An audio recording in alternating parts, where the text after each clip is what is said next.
Hello friends, this is Cold back with Final Fantasy Type-0. Um, just setting up full screen. There we go. Okay. Yeah, last time we just started getting our bearings with the quests in this area and exploring, kind of in the lead up to the next mission day.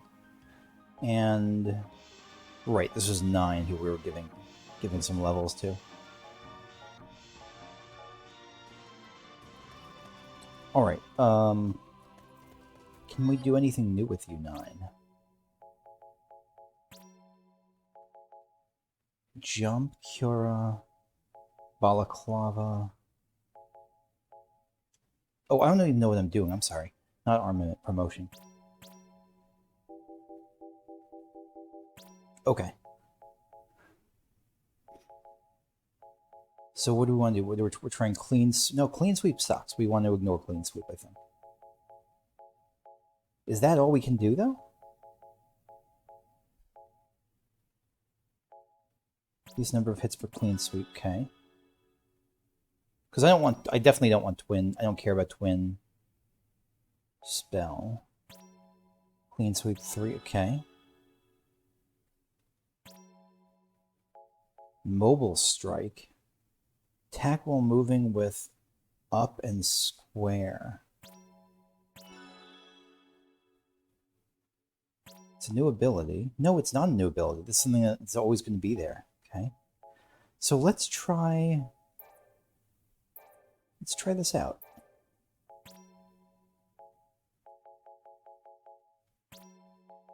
Let's try that instead of White Knight. No, let's try that instead of Jump just for now. White Knight's kind of a nice healing ability. So no, Whirling Lance is the one that sucks. Never mind. Whirling Lance is the one that sucks. Wait, so what is the one I just buffed up?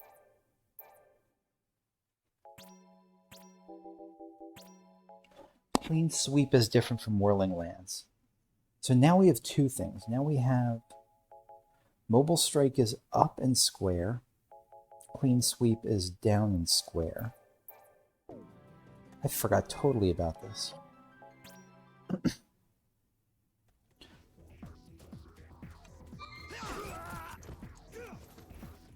Huh. Okay. I am a fan of Mobile Strike. What about the other one? What's Clean Sweep? Combo City! That's pretty sweet. I like that. He's like stage dying like a friggin' rock star. It's kind of slow and it kind of gets you locked into place, but it's still pretty sweet. It's a nice little combo. I'm a fan. Why can I not,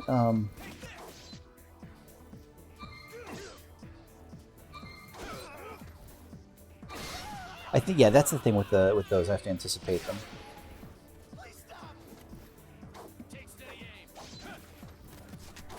Okay, let me try that once more. Wait, so how does it compare to something like Jump?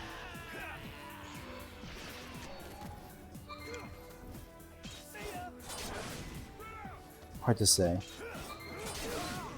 1,000. So Jump is way better. But Jump also uses... The question is this better than just straight up attacking? And I think it might be.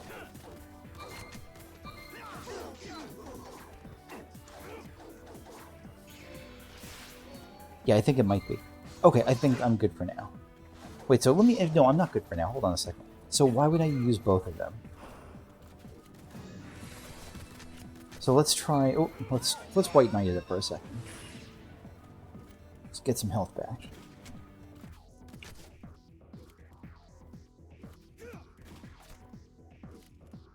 I like this ability.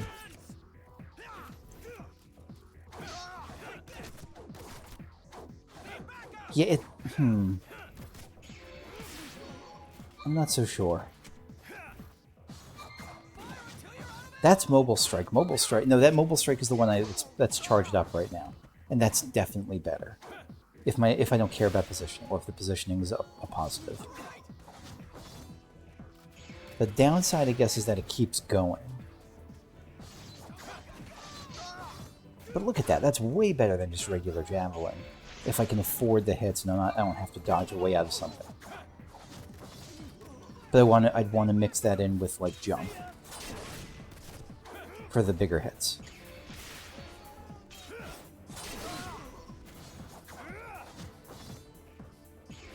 Okay, I think I'm good now.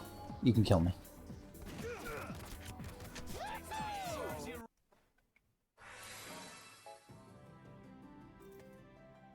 Okay, next I think I have to get a certain amount of Sepia Phantoma. At least I think so. So who's the best person to do that? Can I do that with Rem? Let's do armament for Rem. Instead of Blizzaga Bomb, let's do Thundaga Shotgun.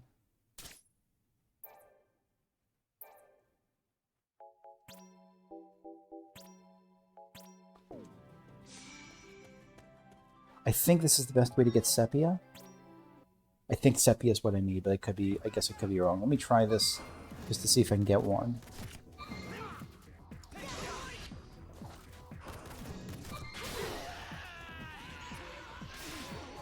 White, maybe I have to go with Thundara? Or Thundaga, even?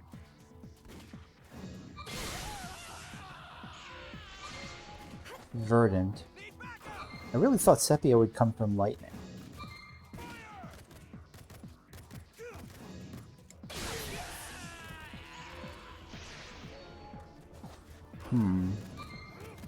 It appears I was wrong.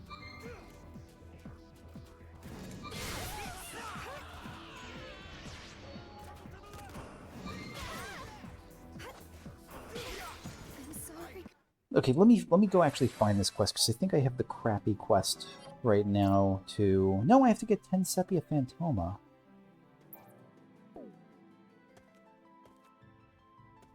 How do I get Sepia Phantoma? I really thought it would be this.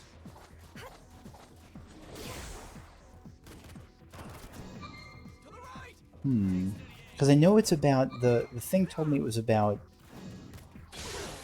the items about the spells I use more than about anything else.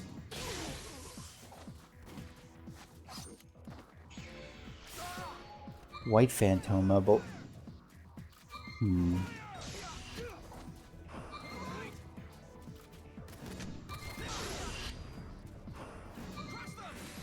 Man, these are pretty strong. I'm just getting Verdant. Because Sepia powers up Thunder. That's why I thought that it would...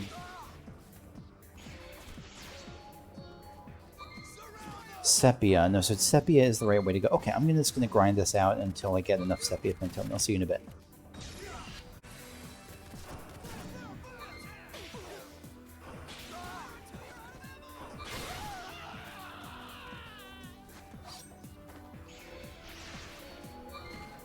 Oh, finally. That took me a while. I feel like I'm not sure whether it's just random. I know there's an element of randomness, but I don't know what the best way to increase my odds of getting a certain type of Phantoma is. But that's all the Sepia I need. Okay. I also leveled up once with Rem. So let's see if I can give you any promotions, Remsky. New ability is unlocked, okay. Sephirim's Strike. Magical energy, a powerful strike from above. Launch daggers to damage enemy.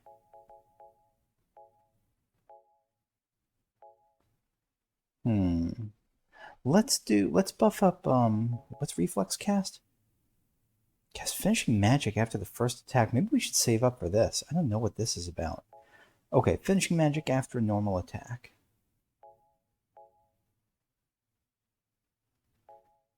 I'm going to try this again. I'm Googling what this means. FF Type-0. What the fuck is finishing magic? Actually, let me take out the fuck. I think that's messing up my Google search. What is finishing magic?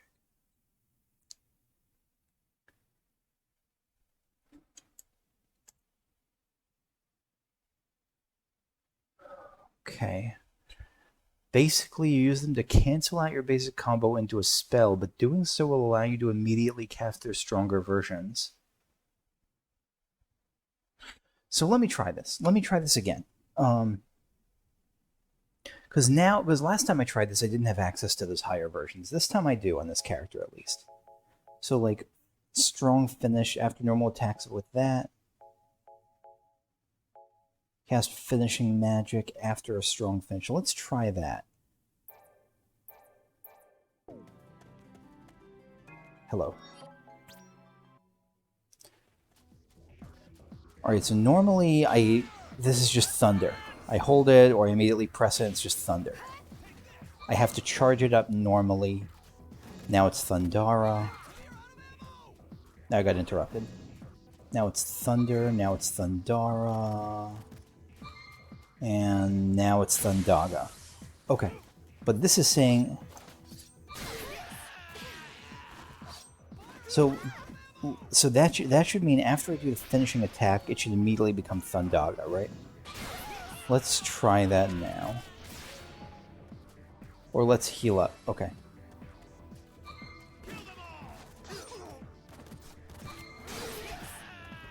So this is the combo. Oh, damn it. I didn't even get to try it.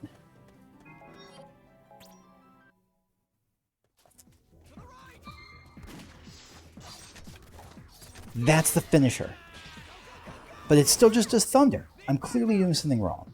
It doesn't do Thundaga afterwards, after I use the finisher, after I open the ability to do finishing magic. It just does regular magic, so I'm clearly misunderstanding this. I just no idea how. Let's heal up again. Try again. There. Nope. Just regular thunder.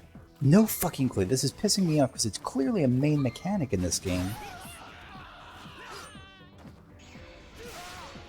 Like, watch this. It's so hard to do this in the test environment when I'm just alone because I constantly get interrupted. There, that's the finishing move, right?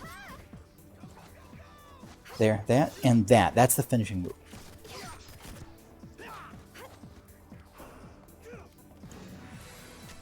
Let me try once more. That's the finishing move. So after I use that, after I do that downward stab, that should be able to unlock Thundaga immediately. Because that's strong finish. Unless I'm using it too early.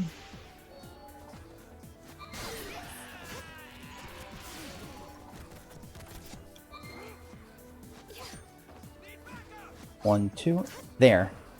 Nope, it's just regular thunder charging up. This is pissing me the fuck off, it really is. The game doesn't explain this in the least, it just says it uses finishing magic, and even explanations I find online just don't make any sense to me. Or they make sense to me, except it doesn't seem like it's working.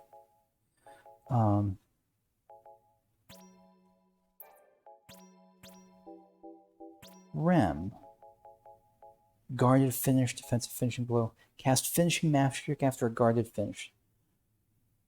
After normal attacks, defensive finishing blow with L and down, and then cast finishing magic afterwards. Am I reading this right?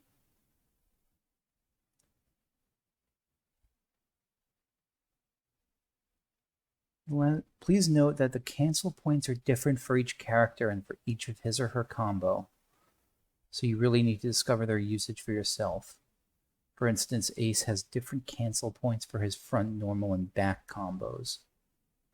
What a ridiculous mechanic. Maybe it's not ridiculous. Maybe this is just a genre. It's ridiculous that they're not explaining it to me. That it's just assumed that I'll understand what finishing magic is and how it works.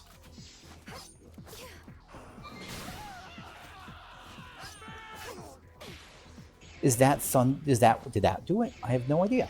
No clue. That's just doing 70 damage. I know that was just a kill shot, so the damage didn't matter. That just did 70 damage, yeah. No, don't fucking... I'm sorry, I'm getting pissed. I'm getting annoyed at myself. Let me try once more and then I'll leave this alone. Okay. Finishing magic, there. Nope, just does regular thunder.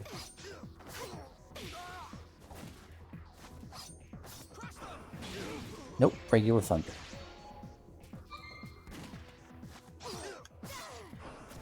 Regular thunder. Don't get it. Kill me, just kill me. Yeah, if you're able to explain this, again, please let me know, because I'd love to learn this. But otherwise, I'm just going to assume it's a mechanic meant for people who are not me. Okay. Leaving this aside. So what are we doing now? What task do you offer? Is another one of these ridiculous trials I can't do? What is it? Hey, so I've decided to tell Emina how I feel about her. These days, you never know when will be your last, and I don't want to have any regrets about things I didn't say. Thing is, I want to make her a ring, but I can't find the right stone. That should be some diamond ore. Level 55 or higher. Awesome. Yep, so just to, I guess, just taunting me with something I'm not going to do. You've already spent 30 hours trying to become Agato? You may not measure up to class first, but you still deserve a reward. Thank you. Ooh, a ribbon. That's a pretty big one. Normally, it's like defense against all statuses. Let's see if this is the same.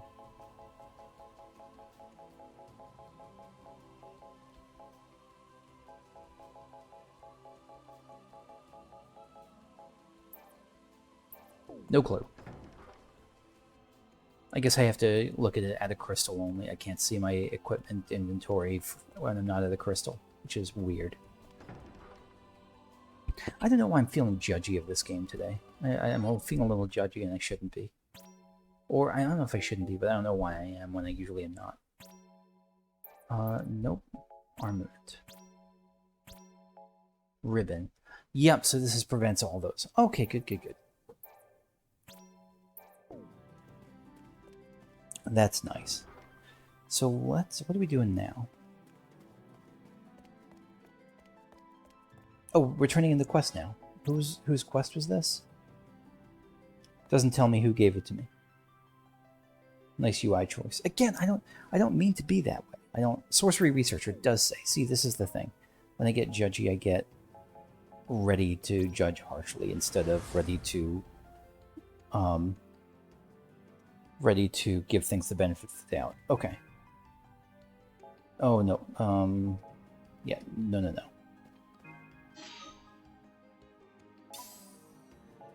Thank you for the crystal shard. Okay. Wait, weren't you the creeper? No, that creeper must have been someone else. I thought you were the creeper. Let's go to... Did we do the ready room yet? I don't think we did the ready room.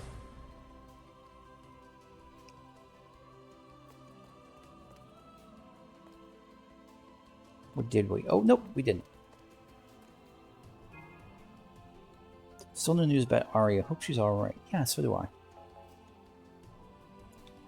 Despite her demure demeanor, she's actually quite strong-willed. Yeah, I saw her. I saw the true Aria. She must be feeling so alone right now. You must bring her back. She went out of her way to help you. Won't you do the same for her? Entry on second thought has been added to the Rubicus. Let's check that out. I don't know if that's going to be a video or not, but I want to see it before I forget it. I don't know. Let me know if any of you get into that same mood where sometimes if you're feeling salty about something, it seeps into everything else you do and makes you more inclined to judge things harshly or be annoyed at things. Or if that's just how I express annoyance. I don't know. Alright, so we're looking for something called On Second Thought.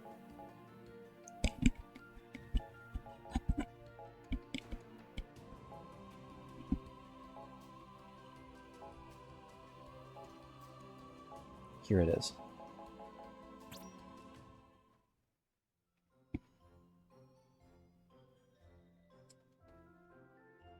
Ingram, General Bashtar's office. Oh, the wacky music. It's been 3 days, and you still haven't said a word. Can you even talk? Am to talk. So you can talk. You may be a prisoner, but I don't ever remember saying you were forbidden to speak. Why didn't you freaking say so in the first place? Thank the crystal. Ma always says, don't open that mouth in front of strangers. Someone told me you saved my skin, so I just wanted to take this opportunity to say thanks and stuff. I guess, but he So also... here's a few seconds of gratitude. On second thought, go back to not talking. Okay. I'm glad she's okay. I'm glad Bashtar doesn't seem like the worst guy. I could be wrong, but Bashtar doesn't seem too bad. Okay. So,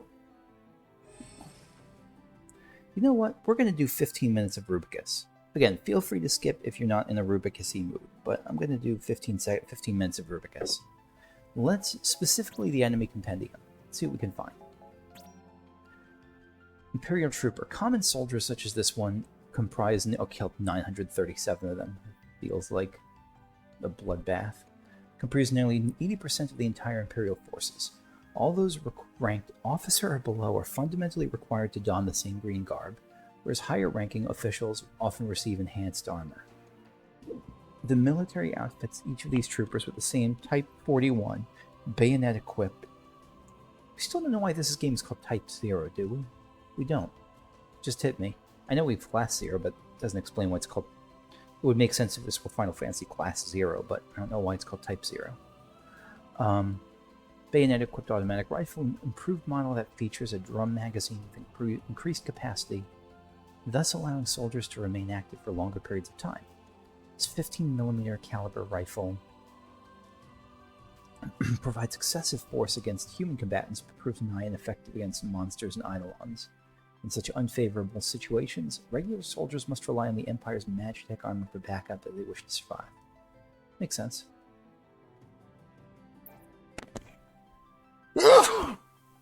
Pardon me. Super Soldier. The name Super Soldier may be somewhat of a misnomer. There's nothing super about the soldier himself. What's remarkable is the technology used to improve his performance. Aha! Imperial scientists discovered they can use a modified sea engine to extract energy from the White Tiger crystal and artificially enhance a trooper's physical capabilities. So it is the soldier himself, but the soldier himself has been souped up. It's not just like using super gear. Super soldiers clearly stand apart from their common counterparts in terms of both strength and endurance. Scientists have included a system in the trooper's armor, okay, it's armor too, that will automatically administer a strength serum. That's why they get rage status. Okay, that makes sense. Enhancing the super soldier's strength and agility exponentially.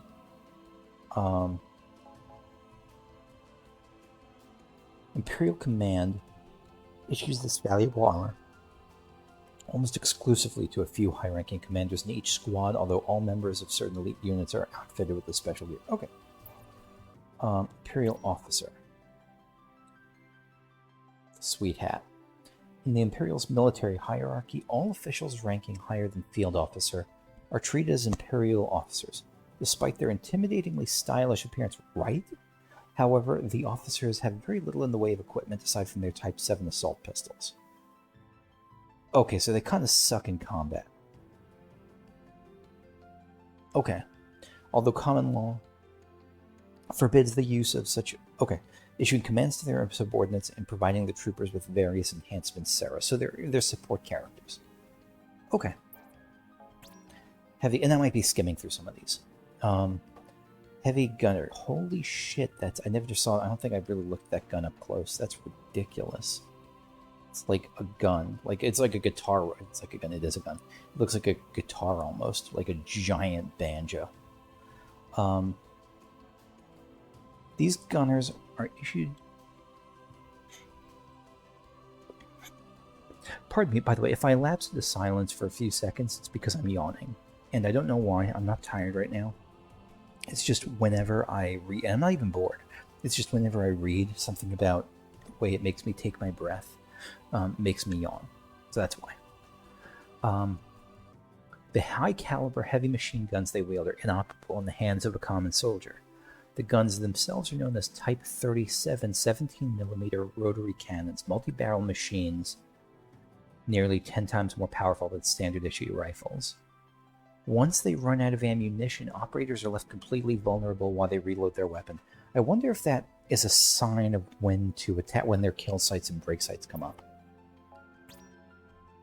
RPG 155 gunner. Oh, that looks not comfortable, but nice and ergonomic. Type 38 155mm. What is a gun's millimeter, by the way? What does that refer to? This is that is a millimeter, is 155mm rifle refer to the length of the bullets that it uses? These soldiers are extremely helpful for taking out human enemies, specifically Dominion legionaries. So long as the operators can maintain a proper distance, their shots can tear right through the Dominion's defenses, including wall and protect spells. But you get close to them and they're not so bad. Okay. Again, it says the ever so slight recoil from their not exactly recoilless rifles leaves them quite vulnerable after firing. So maybe that's the sign of when their kill sites and break sites come up. Shock Trooper. Yeah, these guys are annoying. Annoying AF. Prototype 42 Sentinel shields these troopers employ were invented not long after the onset of war. Here's my guess about the Type-0 thing, by the way. I'm guessing that from what we've heard, there's definitely some connection between Class 0 and Militesi and Militesi. So maybe we see Type 42 Thunder Hatchet, all these types are Militesi weapons. So maybe Class 0 was an experimental Militesi type of weapon, basically a humanoid weapon that they set in motion. That's my guess. Capable of deflecting the Dominion spells and just as durable as Magitech.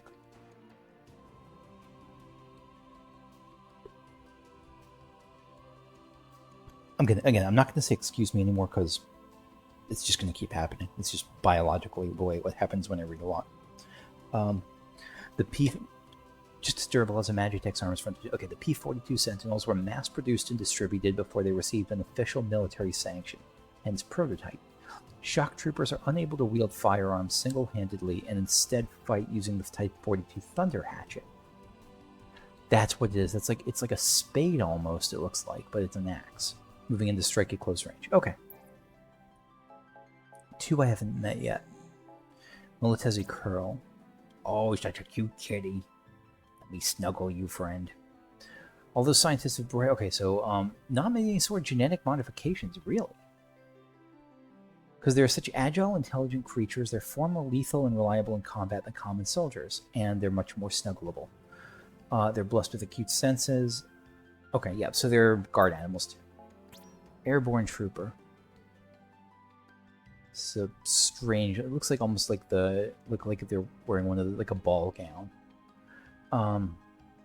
Scientists originally intended to develop a suit that would grant mobility in all terrains, but redesigned the Type 39 Air Mobile suit for use in maneuver warfare as part of the military's request, equipping the device with a long-range rocket launcher and a close-range flamethrower. So these are deadly in any circumstance. Engineers focused on enhancing maneuverability above all else. The Type 39's offensive and defensive capabilities thus paled in comparison to those of the Magitech armor fleet. So the Helldiver made it obsolete. I haven't seen much of them, it looks like. Only 3 kills. But I mean, it says it has a rocket launcher and a flamethrower. That looks pretty good to me. I guess the rocket launcher is in its left hand, and the flamethrower is in its right. But it's still... Have we seen any Helldivers? No, not yet. But those are stronger versions of them, apparently. Nimrod. Okay, this we see again in Final Fantasy XIV in the Boja. They're all over the place. This tripod mech was constructed in a facility separate from the steelworks. It's not technically an MA. Why not? Oh, just because of where it was built. Okay. It functions much like other mechs, and may be considered a Magitech armor for all intents and purposes. It has a rapid-fire cannon designed to function as a moving battery. This mech has only one rear leg, which absorbs the shock of recoil. it's no longer not. It's not mobile, but it's mass produced. Okay, so it's kind of like a foot soldier, like a kind of a cheap foot soldier type thing. I like the little glowing things on its side. Striker. This is, yeah, now we're getting to MA territory. Real Final Fantasy VI stuff. The S-242 Terrain MA, it was deployed across Orient as part of the Imperial Army's main force at the beginning of the war. Even after the Empire sanctioned this mech in the year 840, the Steelworks researchers continued making updates and improvements. Okay, so it fires to suppress at a distance and close range too. At the onset of war, third-generation strikers made up over half of the military. Okay, so it made up over half of the Militesi force. So this is like a main heavy unit. Okay. The third model boasted improved performance in close quarters combat, but it would often overheat. So it's not the most versatile. It's not the most durable or long-lasting thing, but it looks pretty steady anyway. A warrior, another MA? Yeah. Oh, I like the little grabber in the front. An improved version of the Striker. Military officials denounced the Striker's howitzer for its inaccuracy against the Dominion legions when fired from a distance, but it's good in close quarters. Okay. No. They denounced the Striker's howitzer. Okay, yeah, and that has, you can see the gun on the front of this, and this has like a grabby hand at the front of it, like one. Okay. Like a steam shovel almost. Denounced the Striker's howitzer. Conversely, they praised its performance in close quarters, and thus they set out to create a new, even more effective model. The result of their hard work was the warrior, equipped with a claw instead of a gun. This new MA functioned just as officials anticipated, and they were deployed all over. As newer models began to take prominence, this model's popularity began gradually waning. I like how we see that just because something is obsolete doesn't mean it's out of commission. Like, you can still use it, and we've clearly seen them used still, but they're just better models. Like, sometimes the models are more expensive or newer, so they're less widespread, but they're still, like, the older models are still definitely in use. Prometheus, okay. Developed an improvement upon the Striker. Another improvement upon the Striker. This is instead of a claw, it looks like this uses a flamethrower. And so it's more for mid-range. However, because the Prometheus was unable to launch an assault from a long distance, it began phased out. Okay, so even this is kind of phased out. Colossus. Oh, this is the mech warrior. This is the big thing. Current face of the Imperial fleet. So this is the most updated. It was originally designed as a new, heavily armored MA that could hold its own against the Dominion's Eidolons. Really? 203mm cannon built into the MA's left arm. That thing provides more than twice the firepower of any of previous mechs in the Imperial fleet. But the Colossus's fire control system cannot properly aim while the mech is in motion. So it's not very mobile, but incredibly strong. Although true victory over Rubrum's beasts of war ultimately proved impossible, the Empire's Colossus fleet managed to drive back its opponent through sheer force of numbers, a feat the warrior never accomplished. Okay, let's see these others. Gabriel. Imperial scientists long sought to create a high-mobility, flight-capable Magitech armor. That's what the Gabriel is. And again, this is in the Bojin front, in the Bojin Southern Front in Final Fantasy XIV. This is one of the things you can duel against to get as a mount if you win the duel. Duels are like solo boss fights that everyone can watch. Sensing the coming of war, researchers rushed the development of the mech and managed to deploy the device at Togoreth as a test. Okay, this is the thing we fought as a boss, right? While the Gabriel's magic neutralization capabilities function perfectly, its engine was unable to handle prolonged use, so it would periodically overheat. That seems to be a regular issue. Leaving it completely vulnerable to enemy retaliation, much to the frustration of its pilot, Brigadier General Qator Bashtar. Yeah, this was really strong for a bit, and then it was incredibly weak. It was just a sitting duck. Vajra. highly mobile land enemy was developed along. Oh, this is like the Scorpion thing from Final Fantasy VII. Right. Developed alongside the Helldiver. I think the Helldiver is another Final Fantasy, another Bojin Southern Front boss, or no, it's at least a reward or something. Okay, so comparable maneuverability despite not being able to fly. So again, powerful engine, but only for a limited time. The Imperial Defense Squad installed recharging stations around the capital city. So, yeah, it's incredibly expensive and energy hungry, so that's just something they have to deal with. And so it looks like they only made 3 of them. Toward the end of the Great War, researchers succeeded in developing a more efficient, newer model put named the Vigilante. It looks like I haven't found that yet. Yeah, I haven't seen that.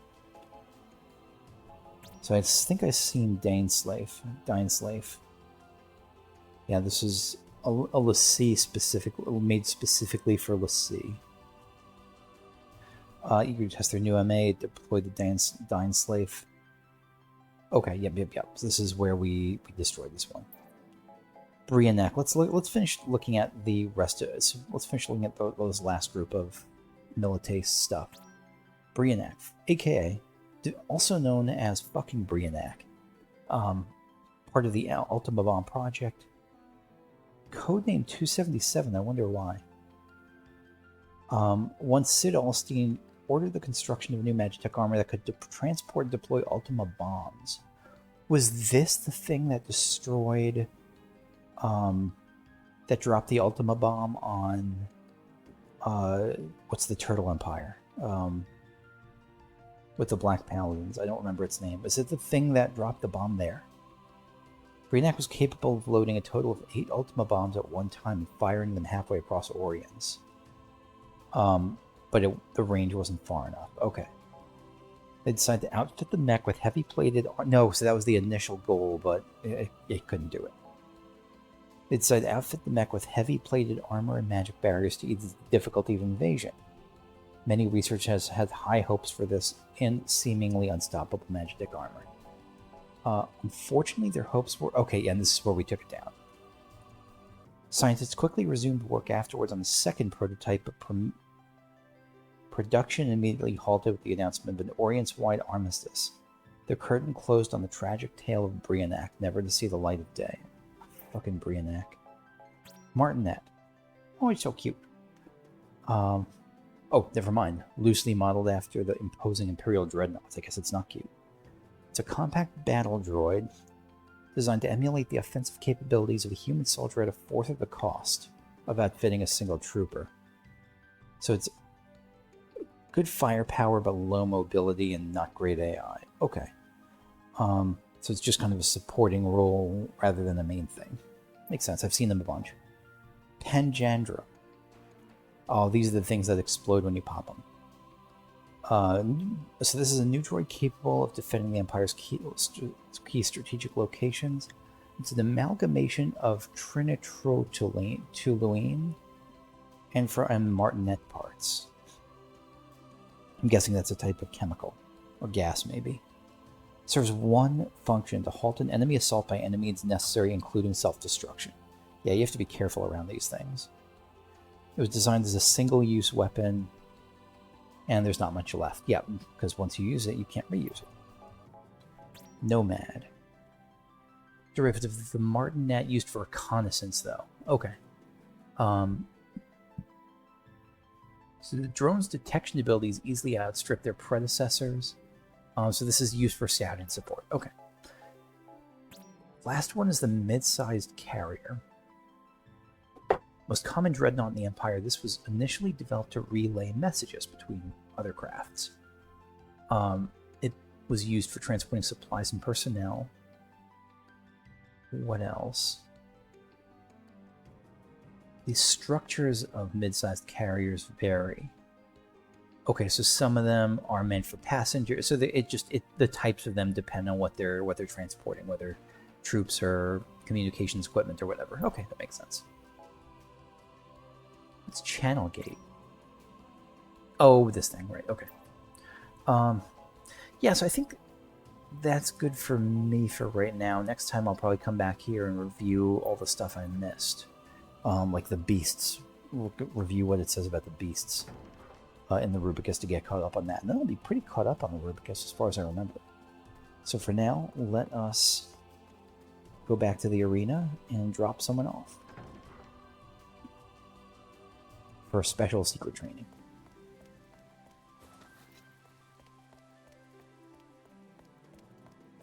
Who's going to get it this time? I think there were a couple that were tied at the lowest last time. So it's 7 or ace. Let's try 7.